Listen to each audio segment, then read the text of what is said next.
excited about this today. I want to welcome Kimberly Kelly and Britt Taylor to this. You both are two amazing women. You both have Nashville recording records. You both have been honored to sing on the Grand Ole Opry, which is such an honor in itself. So many people in a lifetime have always wished or dreamed of this. You've been on a stage where so many people have been honored, and you both did it in the same year, which is so incredible, right? That you both are such good friends and that your energies, that it was just connected. It's such an amazing honor. And there's so much more to both of you than just the singing, right? You both sing and you tour and you do records, and your husbands both are songwriters, but you both are so grounded and you come back to your faith. It's always about coming home, and you've stayed true to your music in a world that's fast paced and people want to put you in a box or have you sing or do things, in a certain way, that you both are just knowing your truth and you're staying with it.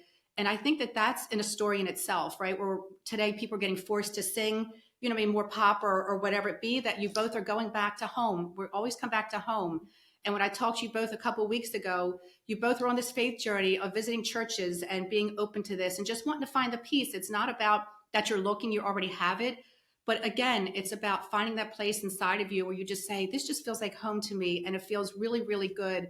And I just think your music and your energies together have so much to offer people, and people that are watching you, believe it or not, are really starving for this. Sometimes you don't always get to hear it like this, but with what I do, people are really searching for this again, and they love the truth and that people stay in it. Then I really want to hear from both of you and your journeys and how you guys are best friends and that you honor each other, that you both root each other on, which is also so beautiful. It's never a competition with you two, that when one is there, the other one is always supporting, and it's an energy. You two knew each other before you came to Earth, right? And I've said that to you before. You both have known each other. So I really want to give you guys a chance to talk about your friendship and where you're at.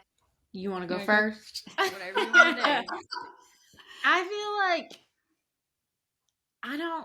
it's that saying of like, maybe I have like a bit of an old soul, and you probably do too. Like, I don't know. I've just always been very like straightforward. And so I think that the people around me are the same and they keep me grounded. Like my family, they're just very like, why'd you do that? Or are you going to do this? It's like humbling almost. Yes. And just maybe my upbringing and things that occurred in my life, it's like I've always needed something.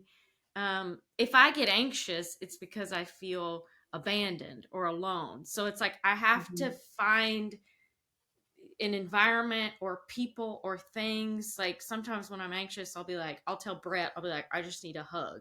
So it's like I feel like my nature is just very grounded. So I think subconsciously and without even trying, I try to I need rituals. I need that's huge. why I've been spending the time trying to find another church, because it just makes me feel like it's centered, and then being around people like Britt, I think I just naturally feel drawn and create better relationships with people who have similar tendencies, and I think in my art, music wise, I think my moral compass just kind of grounds me anyways. Yes. Because it's I can't say something I'm like, well, that was, or even like listening to my husband Brett when he comes home and he's like, listen to this song I wrote. I'll be like, I don't know what that means, and that doesn't make sense. Or like, I don't want to say sometimes. I don't say like that's dumb, but like things that just like don't feel. You speak your mind. Natural to me, it just comes out. So. Yeah. How do you feel grounded? For me, it's literally the earth makes me feel grounded. The routine and being home. I have a garden, a little over 3 acres with lots of animals. Just getting out in nature and literally taking my shoes and my socks off and putting my feet on the earth. Yeah.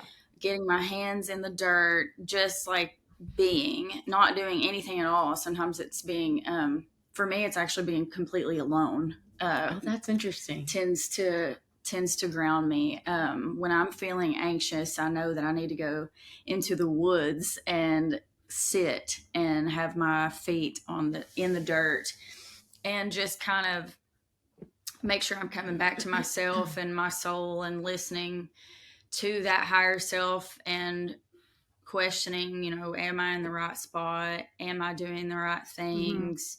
just getting back in my body, and because I can tend to live outside of my body, like way up here, because there's all of these things that I want Oh, to do and yeah. all of these goals that tend to overwhelm me, and I'm constantly going and moving. And when I start to feel anxious, it's like it's because I'm literally not inside of myself. I need to get back into my body, grounded to the earth, and I literally do that by grounding to the earth.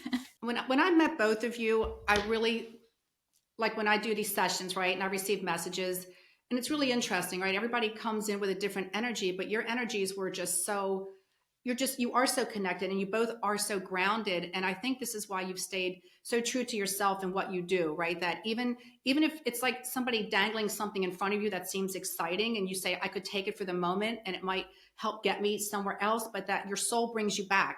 It's always just saying, I know that for the moment this might look good, but this isn't where I want to be. And it's always about staying so true to yourself. And I kept writing down St. Anthony. I kept hearing St. Anthony. I don't know if this makes sense for anyone right now. I don't know if this makes sense for somebody. You're either looking into St. Anthony or something about St. Anthony. So I don't know. I was just writing this down. I just put out a bluegrass song called St. Anthony, and It's incredible.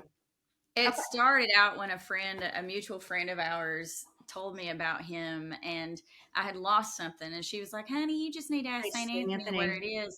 He'll find it. And I was like, what? She goes, St. Anthony, he's the same. Yes. You just got to ask him. So I was like, okay, St. Anthony, where is my belt? And I kid you not, that You belt found just it. like fell out of the Yes. sky. Like, I don't know how. And I was like, you're kidding, almost scary. No, it's really Yeah. interesting then that we're talking about this, because this is where I keep saying your faith walk for both of you and your journey is, it's about still saying that even no matter, even with me, with what I do, right? I have to still connect for myself. People think I do this, all day long and it's easy for me, or I can talk to my Father in heaven. It's so easy for me. And it's not, because when you want something so much, you can never see what's in front of you because you're so overlooking it, right? So I have to do the same thing. I have to reconnect and I have to step back. I don't get messages from myself in this room. I have to go into my room in this quiet place where nobody else is, right? Where it's the same spot that I go to, where it's almost as if they know. It becomes like this place, right, with energy. So we all have to do that. It's always saying to everyone, it doesn't matter who you are or what you do. And with both of you, it's really finding, right, so much of who you are again and just staying true to your music and to yourself, because it wouldn't matter if somebody told me to change the way I do things with this. I couldn't, because then I would become something I'm not. And it would never make any sense for me or anybody else. And I think with both of you, you're so spiritually connected, right? Kimberly, your dad is always, with you, and Britt, your aunt, she's very funny, right? She's always coming in and trying to tell you what to do or to guide in a certain way. And it's about really just staying connected in those moments where you just know things, you don't know why. I think it guides both of you with your songwriting. Like, I think you're both writing a song together. I think there's something you're collaborating on together that whether you realize you're doing it or not, there's going to be something that you're going to almost write together and you're putting out, because you both have something to say. You were put together for a reason, right? That you both found each other in this big world, right? That you both found each other at that place and that time when you did. So it's always, and I said to you before, it's just bigger than me. Some things are bigger than you. They're bigger than us, right? And this is just what you both are holding on to right now. And I just think this journey, for people to understand when they look at you on stage, both of you playing guitars and the lights and, that when you walk away, there's this other whole place inside your heart where you're still saying, I love this. I would never give it up. It's who I am. But you still have that place inside of you where you're saying, I'm still searching and I'm still reaching out. Because it's what refills you up when you feel like there's nothing else there. It's funny with you too. They're almost talking about a clothing line with either both of you. I'm not kidding you. It's either about starting a clothing line or like having, do you understand, like a staple on clothing or something, like you get some kind of offer or someone's either wanting you to promote their clothes or to wear their clothes on stage, but there's something with a clothing line. Like, you got those overall. Yeah. I don't know if this makes sense for you. If it doesn't, I always tell you both just to hold on to it, because sometimes, people will message me later and I keep seeing the mountains, like either somebody's going to the mountains or wanting to do something with going to the mountains. Like it's, trip. I'm getting ready to do a writer's retreat in Kentucky. Okay, because I'm going to the mountains. I feel like I'm going to the mountains. Like I'm going to be, I'm going to be in I'm going to be in the mountains is what I'm saying. And Kimberly, is there anything about you going back into the studio or getting ready to sing a duet with somebody or lay a track down with somebody or singing with someone? Brett and I have been working on my next record. Okay. Perfect. And I do in my mind have an idea for a duet. I see you doing a duet with someone. It's almost like you know who this person is or like you know who it is that you want. And I'm seeing you doing a duet with someone. I have someone in mind, but I mean, I don't like know him, but fingers crossed when the But time you know who it comes, is. What I'm saying is you already know who it is Yes. you want to do it with. And they're telling me there's a green light. Like I keep seeing a green light flashing with this, which means this is going to happen. So just keep seeing it. I hope so. No, I hope so. You got to say, yes, it is. They're showing me this, that, and for me to know this, right? It doesn't mean they take you that far and say, sorry. It's just like, this is going to happen. Like it's going to happen that someone's going to reach out to them or you are, but there's some like email or something's getting put out, but the energy's there and like, it's going to happen that you're doing a duet with someone. Well, okay, it's happening in my mind. It's already happened. I mean, I can already see it. You're supposed to. So I really like when you two just kind of get together though, like with your energies. And Kimberly, I still see you sometimes acting on TV. Like you could do some sort of a TV show. I'm not kidding you. I keep seeing you on like a sitcom. Do you understand? Like I'm on, I keep seeing Reba around. You're like, Reba, please call her. I just feel like there's something you could do with Reba. There's something about acting with her. You know, she just started a new show. Yeah, she's starting a new show. Are you kidding? You better send her an audition tape because I keep seeing you doing something with Reba. Our booking agency, you know, they have a guy that does talent. I ought to be like, what are the parts on this Reba show? I'm not kidding you. I'm seeing it for you. I'm seeing. Okay, I'll email him tomorrow and be like, what are the parts on this new Reba show? And I want to know when it happens. I want to know when it happens because I feel like it's happening because that's what they're telling me. I don't know what I'm signing up for or what part I'm playing, but listen, I don't always know what I'm doing either. You just get out there and you just do it, right? That's the fun thing about life.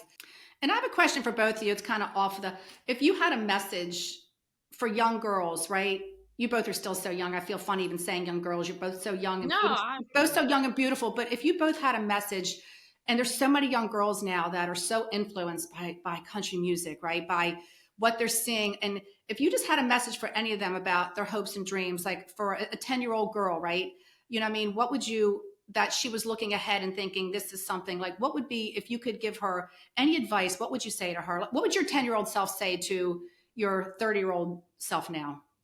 This is kind of funny because as you were saying this, I was literally thinking about a conversation I had on Friday night with a girl. Interesting. Who's always been, and she's not a little girl, but like, I have two things about this. She is from around Nashville, but didn't get into, she's wanting to now. She said she almost like prided herself on being from Nashville, but not in the music business. Okay. And she started out kind of, she's the girlfriend of a guy that Britt writes with. So she's kind of in the circle, you know, but she started asking me, how did you get started? And the way she was asking me, I kind of thought, oh, she's one of those Nashville people who's like, here's another songwriter. How'd you get started? But then I started talking and then it came out that like she wanted to get into it. And I thought, oh, that's why she was being so specific of like, And I said, listen, I said, I just turned 40. I said, just have fun. I said, don't overthink it. I said, I've spent the last 10 years in this town and I've tried everything, all kinds of things. And now here I am. And like, I've played the Opry. I mean, I've done some amazing things. You have. But all I want to do on this next record is legit have fun and say exactly like what I would say to Britt off camera or off the record. You know, I want what I do off the record to be on the record. I love and that. I just said, just have fun. I said, because I've stressed out and I mean, that's just how I'm wired, but like, it don't set imaginary deadlines, all kinds of, cause she was, I know why I said it too. Cause she kept saying, I'm just having fun with it. I'm just having fun with it. She was almost like, not giving herself the opportunity to be successful or good at it already. She was like, I'm just having fun with it. I'm just having fun with it. And I'm like, you can't fail. Yes. And I was like, I have failed and all I want to do now, I've had to remind myself why I fell in love with this. I'm just trying to have fun with it again. Yeah. So I would say have fun. But then also, this is kind of related but not. I was thinking, because I was watching an award show, and everybody's people, like, they will say, "Oh, you're such an idol," or all this other things. And I think if I were to get when I were if I'm ever in a position where someone's saying, "Oh, you're such a role model," people need to know, don't use me or Britt That's it. or the biggest star that you have as a role model, because we're going to let you down. I love You that. don't know what we're doing on a daily basis Yes. that's influencing why we do this or why we do that. Or how long we've been doing Yeah, it. So we're going to let you down. Your role models need to be your mom, your sister, Yep. the women around you, Yes. where you see how they deal with the things in their life. Yes. We need to stop saying that. Like, I'll give you advice and I'll tell you what to do. Just have fun, and if you feel it in your heart, just, if you're not having fun, don't do it, no matter what it is. Yep. And then don't necessarily look to me, look to the women around you, and then find yourself in that and your own voice in that.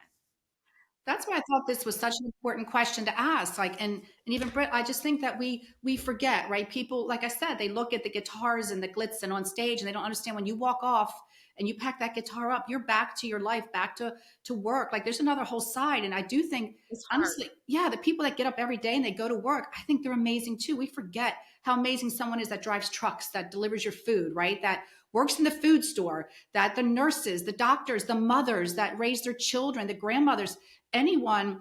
I always think those are things that God just looks and honors. I always honor the person that made the moon and the stars. I look at the universe and the stars, and I'm just thinking, you can look at it, but you can't explain it. You can, yes, you can in a scientific way, but you can't. And I'm always in awe of that. For me, that's the wonders that I can look at a sunrise or a sunset and a full moon, and I'll sit there for hours and just bask in that energy because it's so much bigger than me. And I just think, oh my gosh, we've forgotten who we are and where we came from. And that's why having you both on, I just thought, still doing what you are, but you're still so grounded. And that's what I really kept emphasizing. And even with Britt, I want to know what 10-year-old Britt would say to 30-some-year-old Britt right now. Like, what, you know what I mean? Or to somebody else that would be 10-year-old. What would you have to say to her? This town is tough because everybody wants to tell an artist what to do and who to be. And it's often because those people in those positions of power wanted to be an artist themselves. So they want to tell you what to do because they wanted to do that. Mm-hmm. And when they genuinely think that's the way to success, they're not being malicious, but like you said, we came here with a certain life path in mind. Yes. And I think the most important thing to tell a young girl is listen to everybody. Don't be hard-headed. Like, listen to everybody, Right. nod your head, and go home and sit with it. Yes. And ask yourself if that feels true and authentic to you, and feel it in your gut and your soul. And if it doesn't, I don't care if the head of Sony told you to do it. But Do not do it. Don't do it. Follow your heart. I think that when I came to town, I just assumed that everybody was smarter than me. And that was never, it wasn't about being smart or not smart. It was about following my gut. And did not do that. I just didn't do it. I was just so quick to be like, yeah, I'll do that. That sounds fun. Cool. I never sat and said, does this feel good to me until 2017. And I got here in 2007. So it took me 10 years to be like, you know what? It's not worth it anymore to me to do what they're telling me. Because one, I'm not having fun. Two, it's not working. yeah. It's not working. And I'm so hesitant to give any advice, honestly, because I don't want to interfere with their life path. So when I do give advice, I just say, don't listen to me. Don't do it. Don't listen to me. But you Like, see, here's what I did. but that's the advice right there. That's, And we're still Follow doing your it. heart. Follow Yes. your gut. yes. Yes. And I think that's the greatest thing you could tell someone is to Somebody still, was asking me, yes, is to love yourself, right? And to just say, no matter what, if somebody tells you to eat chicken, but you want the steak, right? I mean, it's honestly, if you go to a restaurant, you don't let somebody order for you. You tell them what you want. And I think it's always about saying, right? I might try it once just to see what it tastes like, but it doesn't mean I want it again, right? So I think it's about always coming home. And that's what you both are really doing right now. And that's what I think was so beautiful. And I talked you to, just randomly, a few weeks back, and you were looking at these churches, and I thought to myself, oh, they're just really on, even though they've always had their faith, right? It's so important to both of you. It is to me, it's something you cannot live without. It's like leaving home, you're always going to come back, right? To me, your faith is home. It's always going to bring you back. No matter how far you get, you're connected to this golden cord. God's going to bring us back, right? He's going to let us go out and journey a little bit and kind of see what it's like, but we're going to always kind of come home. And I just think what you have to say to these girls, and even with this, and understand you can have your dream, you can have it all. You can have your dreams and still stay true to yourself. And I think both of you have really gotten to that place. It's like you've gone full circle, right? It's like you've gone full circle, you've gone around the block, and it's just like, I'm coming right back to what I always knew anyway. I'm coming back to what the day I started, where I wanted to be, and I'm coming back. I tried everything, but I'm coming back, to where it all started. So I really love that you both are so connected, and you're on this journey together. Like you're on so much of a connective journey, whether it's the Grand Ole Opry, whether it's, do you understand that the faith walk, you're so connected that it's bigger than you. So I just have to say, is there anything with Trace Atkins? Somebody keeps saying Trace Atkins in my ear. I don't know if there's something about somebody singing or somebody did something with Trace Atkins. No idea. And is there anything with Blake Shelton? I don't know why I'm hearing that. Is there any connection with somebody writing or singing? Did anybody write? I don't know. I hope he cuts one of my songs. Oh, you're hoping he cuts one of your songs. Brett wrote a song that got recorded by Blake. Actually, it was Hell Right, and Blake Shelton and Trace Atkins both cut it. Are you kidding? That's what it is. Was it recent or is it happening now? Did it just happen now? Oh, it already happened. It's already out. Oh, you're kidding. Yeah, it's like, it was his first major cut that went to radio. Oh my. It's called Hell Right. I sit here and try to, when people are talking, if I hear things, it's just the way it is, right? I just hear it inside my head, and it's like I have to say it, and if I don't, I would just be messaging you afterwards anyway, saying, because it would sit with me all day. Okay, so I'm just hearing this. I just feel like there's going to be something with this. I think it's going to be, I don't know. There's something with this. And I still feel like there's still something else with somebody else recording with either, Blake Shelton or something else with him. Yeah. So I don't know. You can just let me know later. I just tell you what I'm hearing. But I also would like you both, before we finish, to, just let everybody know where you're going to be, your records that are out, where you're performing. I know your husbands are both songwriters, what they're doing. Kimberly, you guys, what you're doing. I really would like people to be able to reach out and to see where you're at. If you want to find anything with me, you can go to KimberlyKellyMusic.com, and then all the links to everything else are there. Love it. Okay. I'm making a record this year. It'll come out next year. And my husband is a songwriter. These are all his things on the back wall. I know. He currently, at this moment, has the Morgan Wallen and Eric Church song that's out on the radio. It's called Man Made a Bar. He's just writing songs, and we went to our financial planner, business manager the other day, and it was funny because we're thinking about building a family and should we do this or that? Yep. And she was like, just so you know, in y'all's life, every major decision is a number one. And it was like, oh God. And I was like, don't say that to Brett, because he's going to be like, he's had 2 now. But so in our mind, we're like, one of those, if we want to add a master bath, one of those, if we try to have a kid, don't, so. But he just writes a song one day and doesn't think about the one he wrote the day before. So Love it. It's good. He's just doing his thing. And then yours? Yeah, I just had a bluegrass record come out. What is today? This past Friday. And getting ready to join Jesse Daniels on the West Coast. I love it. For the whole month of April. A couple festivals this summer in Kentucky. Some nitty gritty dirt band gigs. Oh, you can find out where I am on BritTaylorMusic.com. So I just thank you both so much, and I appreciate you both. Thank you. We hope Okay. so. Thank you.